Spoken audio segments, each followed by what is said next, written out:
Hi kids, welcome to your first pre-algebra lesson for 8th grade. We are going to start, strangely, starting at 3. We're going to start with objective 3. Objectives 1 and 2 are prerequisites, and we're just going to stick them in here along the way so that we can be a little bit more efficient on time. So, this is your first video lesson with me. This is meant to help students who have been absent, maybe students who need another listen or some clarification. Maybe class went a little bit too fast for them. It could be that they understood the lesson completely and then got home and working on homework and have, again, no idea what they're doing and need a little bit help. So this will not be the most, it's not going to include every little bit that we would have included in our normal lesson in the classroom. These are just the highlights. And then, of course, if you watch this and you still have some struggles, don't at all hesitate to shoot me an email or see me before school, and I'm glad to help you if you need more help than this. So let's start with our objective. Our objective gives us our focus for the lesson. So this lesson today is to convert a fraction into a repeating decimal. And this is also kind of a lesson in how our lessons go in 8th grade pre-algebra, what to expect and how, how I'd like to see us move through the year. So let's start with a review, converting a fraction into a decimal.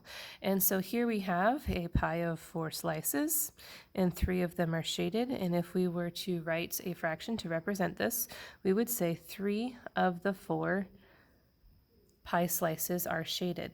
Now this, in this case, is a fraction bar, but it also signifies division. So 3 over 4, or 3/4, is the same as 3 divided by 4. And perhaps you have this memorized, that 3 divided by 4 is 0.75. We could take this a step further and say 0.75 is the same as 75%, which would make sense because about 75% of this, or 75% of this exactly, is shaded. Now, just to specify, we divided to get from our fraction to our decimal. We divided the numerator, which is the top number, by the bottom number, or the denominator.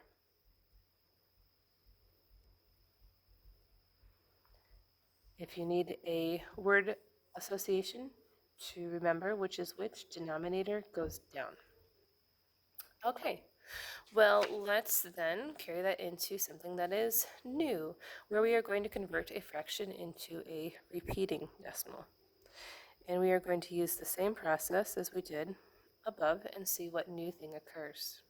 So here I have a new pizza with 1 slice of the 3 that are shaded. That can be represented by 1/3. Or we can divide 1 by 3. And when you divide on your calculator 1 by 3, you'll get 0.33333333. Okay, what that means is not that the decimal ends here, but that's physically where the calculator ends. And we can assume that if this calculator were to be wider and include more digits, that those would also be 3. So this is a whole bunch of 3s and so forth, right? Okay. Now there are 2 different ways that you can write this. There's one that you only need to be aware of in case it comes up on, say, for example, a standardized test, and then there's the notation that we are going to use in math class. One way that you will see it is the part that repeats, repeated 3 times. So in this case, the 3 repeats. So we write it 1, 2, 3 times with 1, 2, 3 dots. It's called an ellipsis. I'm only showing that to you so you're aware, so you're not confused by it in the future. We are going to use what's called bar notation, where we put a bar over the digit or digits that repeat. We'll do several examples of that together. Let's write down that definition before we go on. Bar notation. It indicates the digit or digits, so this indicates the 3 that repeats. Now it's important that you extend the bar neatly over the digits that repeat. Sometimes that bar can eke into other digits, and that makes it confusing for the reader to understand which digits in fact repeat. And also, do not put the bar over unnecessary repeating digits. So for example, 0.8 repeating means 0.888888888. This means, well, the bar notation says 0.888 repeating. That also means 0.88888888888. We don't need these because it means the same thing. So while that has the correct value, that's not the most mature way to write that. So let's do several examples. If you divide 23 by 29, or sorry, 23 by 99, you'll get this. So my calculator says 2, 3, 2, 3, 2, 3, 2, 3, 2, and so forth. What that means is the 2, 3 is repeating.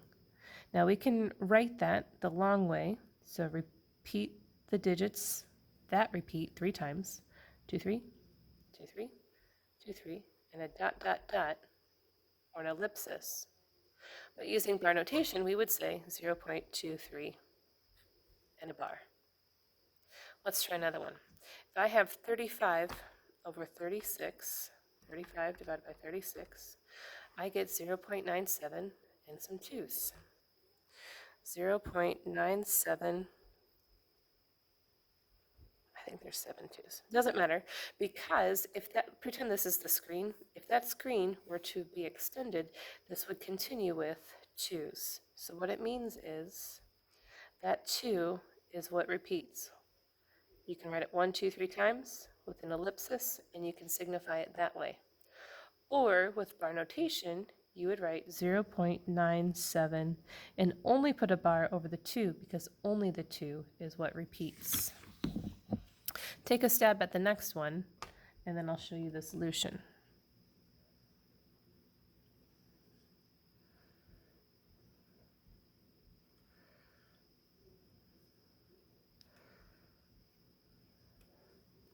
Oh no, this one is tricky because now we have a 7 at the end. What do we do with that? Well, here's something that might rock your world a little bit. I love this conversation, actually. What this means is this is what will fit within the calculator length. And what this means is just assume with me that this is actually just 6's all the way across. I'm going to write this here, 8, 2, and a whole bunch of 6's all the way across. And let's say, I keep on going, let's just say that your calculator ends here.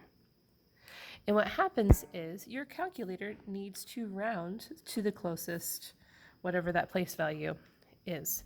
And what it does is it looks at the neighbor. Neighbor is 5 or above, so that means, do you see? For the sake of the physical limitations of the calculator, this must go to a 7. But is it really a 7? No, it's actually a 6. It's a ninja 7. It's only there because the calculator needed to round. So we can say that this really means 8, 2, 3 repetitions and an ellipsis or 3 dots. Or with bar notation, we could say 0.826, like so. So that 7 is only there if you write out the whole display on the screen. But we know that it's only 6's, so there's no 7 that gets tacked onto the end there, because that 7 again is kind of fake. It's a misrepresentation of what that decimal really is. Okay, so what I'd like you to do, please, is try these 8 questions on your own. Pause the video, and then you can come back and look at the solutions with me. Okay, well, welcome back if you did that, and if you are interested, here are the solutions from that section. And it is not inappropriate for you to go back and adjust your solutions if any of these are not what you got, but don't just erase the answers. Do please rework them and make sure that you understand why they are what they are. Also, when you look at your work, please make sure that you wrote 0 point in front of all of them, not just point. And also make sure that your bars go over the appropriate digits and not, halfway over their neighbors. Okay, so let's try something to move us a little bit farther along that I think is really kind of fun. And the purpose of this section is so that you can learn how to write or to convert these fractions into decimals in your head. Isn't that amazing? In about 5 minutes, you'll be able to convert 513 over 999 in your head. Amazing. All right, using your calculator though, we're not quite there yet, please convert these fractions to decimals by dividing the numerator by the denominator. Again, pause the video and you can come back to this to check your work. Okay, for those of you who did that, you can, again, check your work. And we are going to look for some patterns. Take a minute and check your work. And now let's look at some patterns. Now you'll see that each of these fractions are a single digit over a single digit, and only a single digit repeats. These are double digits over double digits, and a double digit repeats. 3-digit over 3-digit, and 3 digits repeat. You'll also notice that the numerator is the thing that repeats. 1 in the numerator is 1. 51 in the numerator, 51 repeats. 317 in the numerator, 317 repeats. Another observation is that the numerators are all 9 or 99 or 999, and that is no coincidence. That's fantastic, huh? So see if you can apply that to the 6 examples problems or challenge problems at the bottom. Convert the following fractions into repeating decimals without a calculator. So again, this is 999, 999. You can use the examples above that we just filled in to apply those skills to the bottom. So you'll see 2 digits over 2 digits, 2 digits over 2 digits. The numerator is what repeats. The numerator is what repeats. 0.23 with a bar over top. Now, again, pause again and see if you can fill in those last 5. Okay. For those who did that, there are your solutions. So again, if 3 digits are over 3 digits and the denominator is 999, then those 3 digits are the ones that repeat. Mind-blowing, isn't it? Okay. So not every fraction will have a 9 or a 99 or a 999 in the denominator, and it might not be that the number of digits match. So for example, I only have 7 over 99. And the skill that we learned before only works if the number of digits matches. Well, is there a way that you can make the number of digits match? Or another way to say that, is it possible to say 99 in 1 digit? Or is it possible to communicate 7 in 2 digits? Could I put a 0 in front of the 7 and not change the value of that 7? Sure.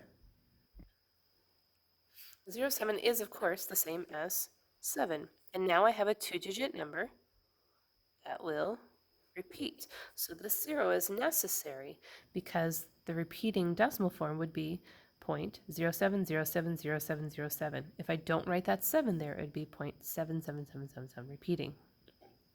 Now be careful too, even if the digits match and even if the denominator is 999, 999, if you write the decimal equivalent thoughtlessly or carelessly, you might find that you are breaking rules that we learned on the first page. Remember that we don't write unnecessary digits. 0.33 repeating is the same as 0.3 repeating. This would be 0.333333. Well, this is 0.33333333. So we don't need this. It would just be 0.3 repeating. Let's skip to this third column here. And imagine that we are only working with 14 over 99, which of course we know is 0.14.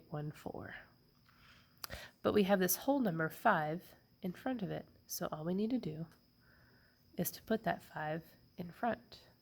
And of course, don't forget the repeating bar. The repeating bar does not go over the 5, only the 0.14. Okay, try that on the question below it. Okay, hopefully you wrote 16.412 repeating. Now, what to do with denominators that are not 99 or 999? You'll see here, this 33 and 11, these are nice because they are factors of 99. And the magic of fractions is we can manipulate them so that they work for our purposes better. If I multiply 33 by 3, I get that 99 that I'm going for. And what I do in the denominator, I'll also do to the top. 12 times 3 is 36, because in fact, 36 over 99 can be reduced to 12 over 33. And now that I have this fraction, 36 over 99, I can write that as a repeating decimal. Let's try that again in case I've lost you. So this denominator is not 99, so we cannot use our trick that we have just learned. But to make it into a 99, we can multiply this 11 by 9. 11 times 9 is 99. What I do on the denominator, I also do in the numerator. 10 times 9 is 90. And this works because 90 99ths is the same value as 10 over 11. And now that I have 90 over 99, I can convert that to a repeating decimal. Now what happens if we get a denominator that is not a multiple of 99? Well, what we can do is convert it to a denominator that is a multiple of 99 and then adjust it from there. So it's kind of a two-step process here. So 44 is not a multiple of 99, but I know that 11 is a multiple of 99, and I can manipulate 44 down to 11 and then go from there. So 44 divided by 4 is 11. What I do in the denominator, I must also do in the numerator. 12 divided by 4 is 3. 12 over 44 simplified is the same as 3 over 11. Now, we're not where we need to be yet, but we can get there by multiplying the numerator and the denominator now by 9, because 11 times 9 is 99, 3 times 9 is 27. And now that is what we can convert to a repeating decimal. Amazing, right? See if you can pause this next one and figure it out on your own. Hopefully you chose to divide by 6 the numerator and the denominator to get 4 over 11, then multiply by 9 to get 36 over 99, which converts to 0.36 repeating. Great. If that went over your head, I recommend that you go back and watch it again without writing at the same time. Sometimes that writing and stopping and starting and listening and all those things get a little bit too much. And I just recommend that you watch it again, just solely paying attention to the explanation there.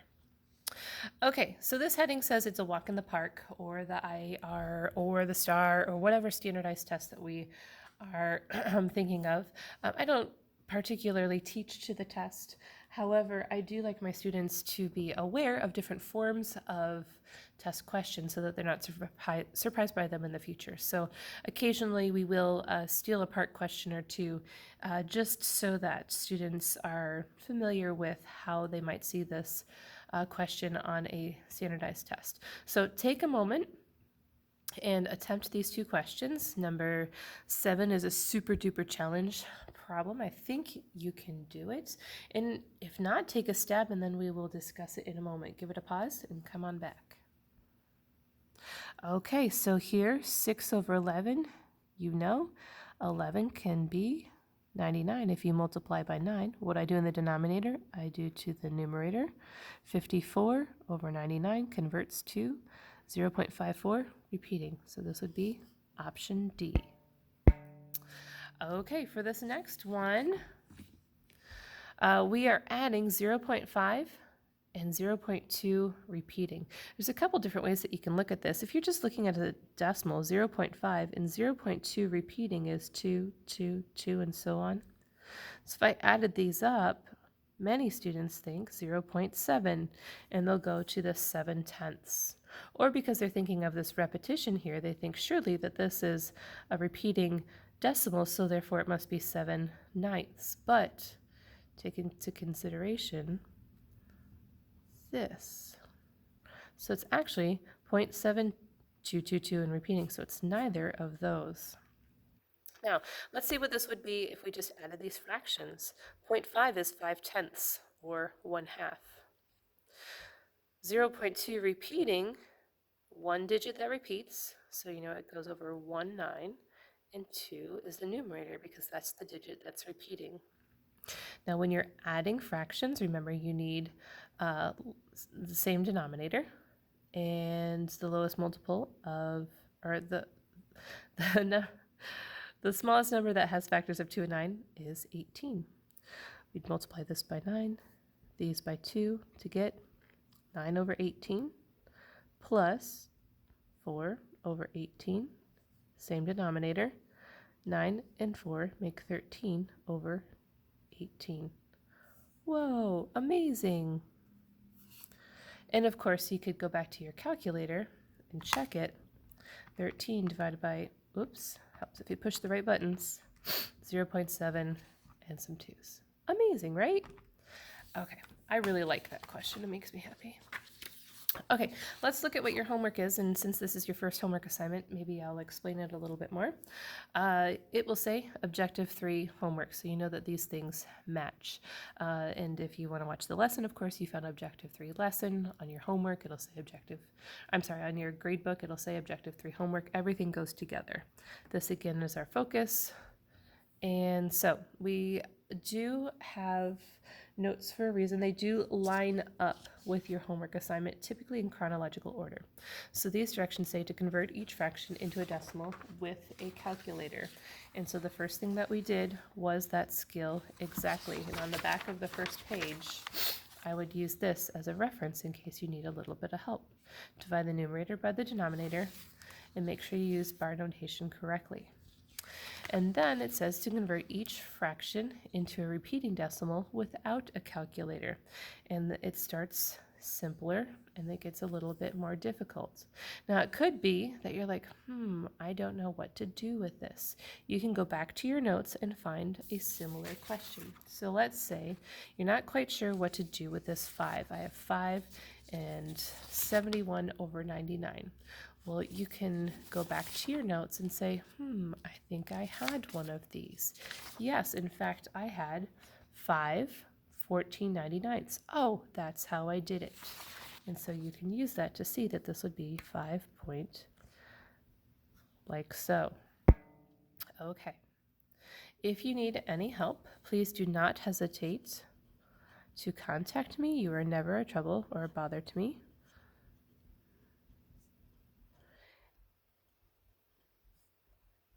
If you send me an email, especially if you take a picture of what you have done, like a sample problem, and you can ask, hey, is what I did correct? That will help me give you some more specific feedback. I can say, yeah, what you did is correct, or no, what you did is incorrect, but maybe do this other thing that might help a little bit better. And then you can get going. If that's not an option for you, please come see me before school, and I'm happy to help. Thanks for watching this video, and I will see you guys in class. Bye.